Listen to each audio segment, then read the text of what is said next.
আজকে তেমন কোনো কথা নেই, কথা ছিল একটাই যে এই পরিমাণে যে বৃষ্টি হচ্ছে যা, তো কি পরিস্থিতি হয় যে অফিসে গেলে যে জামা কাপড়গুলো ধোয়া আর হচ্ছে বাবুর স্কুলের ড্রেস, তো এই জামা কাপড় নিজের আছে, তো এত জামা কাপড় যে কী করবো বুঝতে পারছি না। তো ঘর দিয়ে তো আপাতত মেলেছি, এখনও কত জামা কাপড় যে রয়েছে কাচাই বাকি, কী বলবো আর।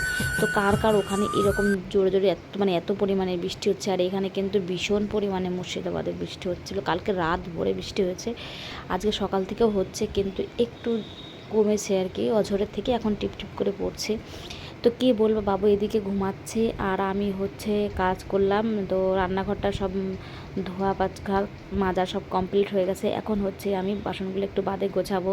আর এদিকে কিন্তু চলে এসেছি ঘরে, বাবু ঘুমাচ্ছে আর ও উঠছেই না, ওর শরীরটা তেমন একটু ভালো নেই, এর জন্য বাবু ঘুমালে আর উঠতে চাইছে না। তো যাই হোক, ওর এক্সাম চলছে, আবার টেনে তুলেও দিতে হচ্ছে। সকালে স্কুল থেকে পরীক্ষা দিয়ে এসে তারপরে একটু খেলা করে খেয়ে দিয়ে আবার ঘুমিয়ে গেছে। তো চলো, বেশ কিছু বলে পরের ভিডিওতে আবার দেখা হচ্ছে, তো আজ আসি।